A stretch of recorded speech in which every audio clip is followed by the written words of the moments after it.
الشیطان الرجیم بسم اللہ الرحمن الرحیم وَلِلَّهِ الْأَسْمَاءُ الْحُسْنَى فَادْعُوهُ بِهَا وَذَرُوا الَّذِينَ يُلْحِدُونَ فِي أَسْمَائِهِ سَيُجْزَوْنَ مَا كَانُوا يَعْمَلُونَ۔ صدق اللہ العظیم۔ قابل احترام بھائیوں، دوستوں اور بزرگوں، قرآن شریف میں ہے کہ اللہ تعالیٰ کے بہت بڑے بڑے نام ہیں، اس نام کے ساتھ اللہ کو پکارا کرو۔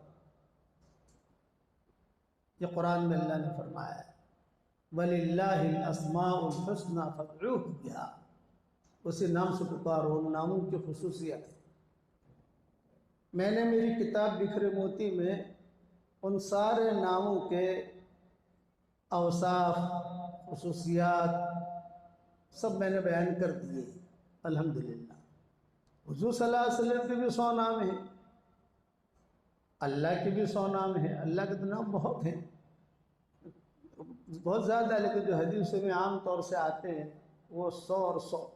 تو میں نے میری درود شریف کا جو کتابچہ ہے چھوٹا سا، اس میں حضور صلی اللہ علیہ وسلم کے نام بھی جمع کر دیے اور اللہ کے نام بھی جمع کر دیے، تاکہ آدمی جو ہے اللہ کے نام بھی پڑھ لے اور حضور صلی اللہ علیہ وسلم کے نام بھی پڑھ لے۔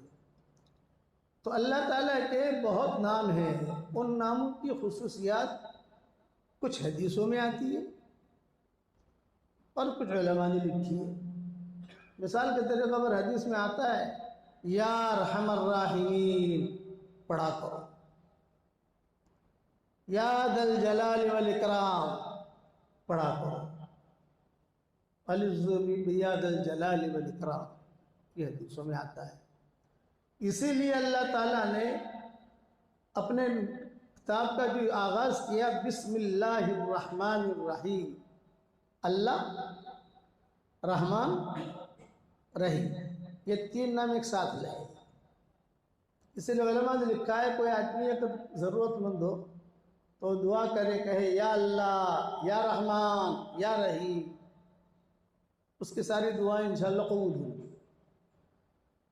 اس لیے بسم اللہ الرحمن الرحیم میں 3 نام ایک ساتھ لائے۔ حالانکہ بسم اللہ الغنی المغنی الکبیر یہ بھی کہہ سکتے تھے، بسم اللہ الحنان المنان القہار یہ بھی کہہ سکتے تھے، نہیں، بسم اللہ الرحمن الرحیم۔ بسم اللہ کی خصوصیتی پہ میں نے میری کتاب بکھرے موتی میں لکھ دی۔ بہت شوق تھا مجھے بسم اللہ الرحمن الرحیم کے اوپر لکھنے کا، تو میرے ترجموں کے اندر ہر صورت سے پہلے الگ ڈیزائن کے بسم اللہ میں نے داخل کر دیا۔ قرآن کا جو ترجمہ ہے ہمارا، آپ دیکھنا ہر صورت پر الگ ڈیزائن کا ملے گا، دوسری صورت پر الگ ڈیزائن کا ملے گا، تیسری صورت پر الگ ڈیزائن کا ملے گا۔ ایک شوق تھا مجھے، تو میں نے الحمدللہ جمع کر دیا اور اللہ نے اسے قبول بھی کیا۔ آج میں آپ کو اللہ کے 2 ایسے مبارک نام بتا رہا ہوں جس کی اہمیت حدیثوں میں بھی آتی ہے اور علماء کے یہاں بھی ہے۔ وہ نام ہے یا حنان یا منان، یا حنان یا منان۔ حنان کا معنی یہ ہے بغیر کسی استحقاق کے بہت زیادہ پیار دینے والا، بہت زیادہ شفقت کرنے والا۔ حق نہیں ہے لیکن دیتا ہے، شفقت کرتا ہے، پیار کرتا ہے، یہ حنان کا معنی ہے۔ اور منان کا معنی ہے بغیر کسی استحقاق کے بہت زیادہ احسان کرنے والا۔ حق کچھ بھی نہیں ہے لیکن ایسے دیتا لوگ، اس کو کہتے ہیں یا حنان یا منان۔ حلیت الاولیاء ایک کتاب ہے، اس نے ایک روایت نقل کی ہے، حشر کے میدان میں 2 صفحے لگی ہوں گی۔ کتاب کا حوالہ مجھے اس لیے یاد رہا کہ آج کل ذرا سبق یا حنان یا منان پر چل رہا ہے، باقی رہنے والی نیکیاں، میں نے کہا یاد رہتا ہے آدمی کو، کل کا لکھا ہوا بھول جاتا ہے، یہ اس لیے مجھے یاد رہا۔ 2 صفحے لگی ہوں گی، جنتیوں کی ایک صف، جہنمی کی ایک صف۔ اللہ تعالیٰ دونوں صفوں ہی نظر ڈالیں گے، جنتیوں کے صف پر بھی نظر ڈالیں گے، جہنمی کے صف پر بھی نظر ڈالیں گے۔ اللہ تعالیٰ جبریل علیہ السلام کو بلائیں گے، بھئی یہ سب تو جنتیوں کی ہے، فرمایا ہاں۔ یہ سب جہنمیوں کی ہے برابر، فرمایا ہاں۔ وہ آدمی جو جہنمیوں کے صف میں کھڑا ہے اس کو وہاں کیوں کھڑا کیا تم نے؟ یہ اللہ پوچھ رہے ہیں جبریل علیہ السلام سے۔ تو جبریل علیہ السلام کہے کہ اللہ اس نے کوئی خیر کا کام کیا ہی نہیں ہے، نماز بھی نہیں پڑھی، قرآن بھی نہیں پڑھا، جمعہ بھی نہیں پڑھا، کچھ کیا نہیں اس نے، مطلب ہم نے اس کو جہنم کی فہرست میں ڈال دیا۔ اللہ تعالیٰ کہیں گے اچھا اسے بلاؤ میرے پاس،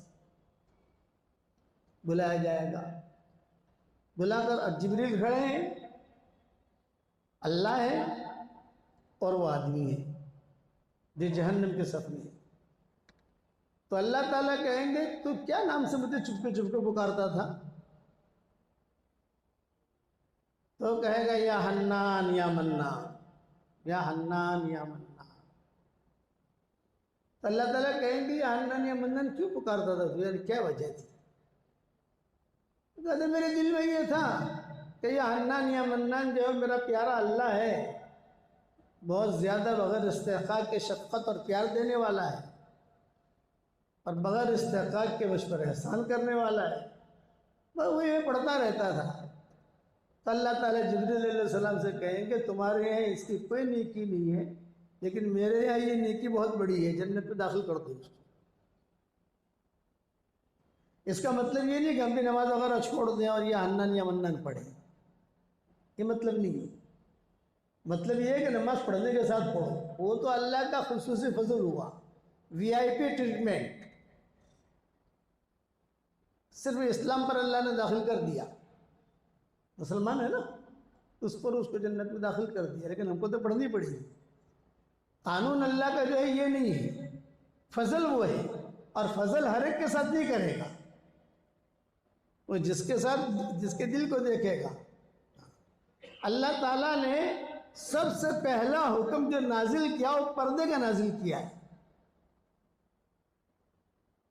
سب آج کل پردے کو بھی سمجھتا نہیں ہے، سب نماز کا حکم بعد میں، قرآن کا حکم بعد میں، زکوٰۃ کا حکم بعد میں، سب چیز کا سب سے پہلا جو ہے یہ کہا کہ کپڑا پہنو، وَتَفِقَا يَخْصِفَانِ عَلَيْهِمَا مِن وَرَقِ الْجَنَّةِ، یہ سب سے پہلا حکم ہے۔ ڈھانپو اپنے بدن کو، چھپاؤ، ستر جسے کہتے ہیں، ستر۔ پردے کا مطلب عورتوں کا پردہ نہیں، یہ مسائل تو بعد میں آئے۔ عام طور سے انسانیت کو جو حکم دیا ساری انسان کو، مسلمانوں کو نہیں، صرف سارے انسان کو، ڈھانپو، اپنا سطر ڈھانپو۔ اسی لیے آدم اور حوا کا سطر ڈھکوایا، وَاتَّفِقَا يَخْصِفَانِ عَلَيْهِمَا مِن وَرَقِ الْجَنَّةِ۔ وہ جب بالکل برہنہ ہو گئے تو فوراً جو ہے وہ کہا گیا کہ یہ پتے ہیں، ان پتوں سے اپنے بدن کو ڈھانپو۔ تو دونوں کو دونوں گئے اور جو ہے اپنا بدن ڈھانپنے لگے۔ یہ پہلا حکم ہے۔ نماز، زکوٰۃ، حج یہ سب بعد میں آئے ہیں۔ اسی لیے چھپانے کی چیز پہلے آدمی کھاتا ہے تو کھانا جو ہے اللہ چھپا دیتا ہے۔ ہم سوچتے ہیں ہماری سوچ چھپی ہوئی ہے، پتہ نہیں کیا سوچ رہے ہیں، چھپایا ہے اس کو۔ ہمارے دل میں وسوسے آتے ہیں، وہ چھپے ہوئے دکھائی نہیں دیتے۔ ہم روزانہ کھانا کھاتے ہیں تو پتہ چلتا ہے یہاں تک بھرا ہوا، یہاں تک بھرا ہوا۔ اس حکم کے ساتھ یہ حکم بھی نازل کر دیا کہ انسان کے پیٹ میں جو جائے گا وہ ہم چھپائیں گے اس کو۔ اسی لیے چھپی ہوئی نیکی اللہ کو بہت پسند ہے۔ یا حنان یا منان والا یہ چھپا ہوا آدمی تھا، کسی کے سامنے کہتا ہے وہ بہت۔ آج کل تو آدمی تھوڑا سا دین کا کام کر کے بھی اپنے آپ کو بزرگ سمجھنے لگتا ہے۔ 3 چلے دیے، میرے والد صاحب رحمۃ اللہ علیہ کا فرماتے تھے کہ 3 چلے دیے اور 3 چلے بغیر تربیت کے گزارے اس نے تو 3 چلہ لگا کر اب آئے گا اور اپنے آپ کو جبریل سمجھے گا، حالانکہ کچھ بھی کیا نہیں ہے اس نے، کھایا ہے، گھما ہے، آ گیا۔ ابا فرماتے تھے نہیں، چھپی نیکی کرو، چھپی نیکی اللہ کو بہت پسند ہے۔ سب سے پہلا حکم چھپانے کا ہے بنی آدم کے لیے، مسلمانوں کے لیے نہیں کہہ رہا، اس میں یہود نصارہ سب آگے، اسی لیے سب اس کا اہتمام کرتے، چھپانا. کھانا کھاؤ جا کے چھپ جائے گا، ظاہر نہیں آئے گا، ظاہر نہیں ہوگا. ہماری فکریں چھپی ہوئی ہیں. اس لیے فرمایا کہ تم جتنا بھی چھپا کر کام کرو گے لیکن میرے لیے ظاہر ہے، مجھ سے نہیں چھپ سکتے آپ. یا من لا یشغلہ سمعن عن سمعہ، سارے کے سارے لوگ ایک وادی میں جمع ہو جائیں، سب اپنے اپنے زبانوں میں مانگے، تو اللہ کہتے ہیں سب کی ایک ساتھ میں سنوں گا اور سب کو ایک ساتھ دوں گا، اور میں گھبراؤں گا نہیں. ارے تم نے کیا کہا، ہم تو بات کرتے ہو، دو آدمی بولے ارے چپ رہے نا یار، میں فون پر بات کر رہا ہوں. مجھے سب ایک ساتھ جمع ہو جاؤ، اتنی بڑی قدرت والا ہے. تو سب سے پہلا حکم جو ہے وہ ستر کا آیا ہے، مجھے ستر کو چھپاؤ. اسی لیے چھپی ہوئی نیکیوں کو بہت پسند کیا گیا. یہ جو حنان یا منان جو کہنے والا تھا یہ چھپا ہوا تھا، جبریل کو پتہ نہیں تھا، تو یہ تو جہنم کے سر میں کھڑا کیا اس کو. اللہ نے کہا مجھے اس کی نیکی پسند ہے. ایک بات یہ. دوسرا، اللہ تعالیٰ آپ کو اور ہم سب کو بیت اللہ لے جائے، بیت اللہ کے پردے کے قریب جا کے دیکھنا، پورے پردے پر صرف یہ نام لکھا ہے اور کوئی نام نہیں لکھا. یا حنان یا منان، یا حنان یا منان، یا حنان یا منان، پورے پردے کے اوپر. جب بھی اللہ تعالیٰ لے جائے تو بیت اللہ کے قریب جا کر دیکھنا اور دھیان سے دیکھنا. پورے پردے کو ایک ہی نام سے انہوں نے مزین کیا ہے، اور آج سے نہیں ہے، جب سے پردہ وجود میں آیا تب سے علماء نے کہا بھی یہی نام لکھو، اس نام میں بہت کرنٹ ہے. تب چلا آ رہا ہے. حالانکہ ایک نام اللہ کے 100 نام لکھ سکتے تھے نا. هو اللہ الذی لا الہ الا هو الرحمن الرحیم الملک القدس، ایک ہی نام لکھا ہے، یا حنان یا منان، یا حنان یا منان، پورے پردے پر. باقی نام یا حی یا قیوم وغیرہ یہ مختصر لکھی، مختصر. سب سے زیادہ اسے پورے پردے کو جو ہے انہوں نے اس ایک ہی نام سے مزین کیا ہے. اللہ تعالیٰ نے اپنا عرش سب سے زیادہ وزنی بنایا، اس سے زیادہ وزنی مخلوق کوئی نہیں. جتنی مخلوق اللہ نے پیدا کی ہے، ہمالیہ پہاڑ اللہ نے پیدا کیا، عرش کے وزن کے مقابلے میں کوئی وزن نہیں اس کا.